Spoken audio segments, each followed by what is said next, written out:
Wendy Ann, back with another knit and crochet video tutorial. Today I'd like to show you a little bit about getting a hank of yarn ready for your yarn swift to wind it into a center pull ball. Taking the label off yet. Anyway, when you open it up, it will have ties on it. And you remove the ties. In this case, you just untwist it, and it's actually from the end of the yarn itself. I will put this on the yarn swift, and what we do to prepare our yarn before putting it on the swift is sometimes these hanks will have a slight twist in it, and this is good to see with the variegated yarn. See how that yellow color is all towards the center?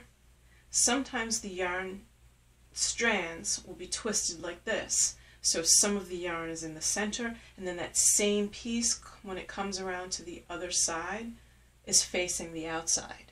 If you put it on the yarn swift that way, when you start pulling the end to wind into a ball, it will catch on the swift. It won't come off smoothly for you.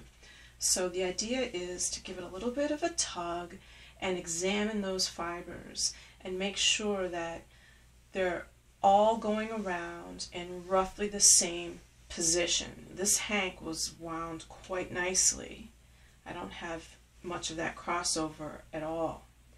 So anyway, we have one end of yarn on the inside, and that will stay on the inside when we put it on the yarn swift. The other end of the yarn is on the outside. This is the side that will attach to the yarn ball winder. There's another method. I'll put a link to the video I did on the other method of making a center pull ball where you don't need the yarn ball winder, but in this case I will use it. So the next thing we do is, if you're not familiar with the yarn swift, the bottom of this particular model, it fits onto a counter or tabletop edge, and you just twist it up and that secures it that way. The top part has this hole in the center and this lovely expansion that can go out quite far for a large hank. Because my hank's large, I'm just going to put that there loosely. And this spins.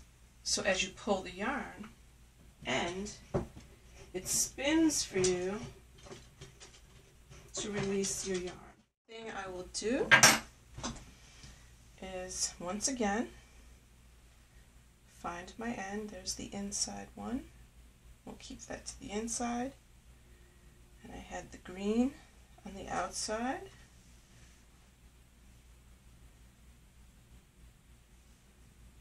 There it is.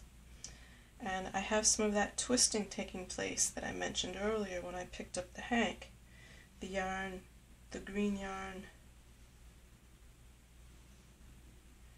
is going to the inside here. So when I put it on the swift, I'm going to want to make sure that I have this bit of green heading towards the outside.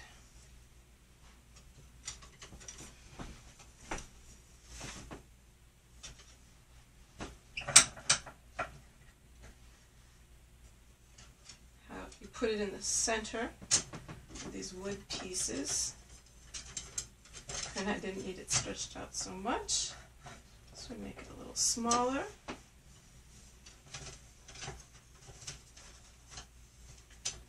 Now I'm going to tighten it up a bit. Turn. So the next thing I'll do is the same thing I just mentioned. Now this is the inside piece. I'm not going to be using that. I'm going to be using the outside end of the yarn. So I want to make sure my first few go-rounds that this yarn is towards the outside, this color green, so that as this thing's spinning at a wonderful, rapid, fast pace, it doesn't get tangled up on me at all. And I think we're good. And that is how you prepare your yarn for the yarn swift. Please be sure and give a thumbs up if this helped you at all.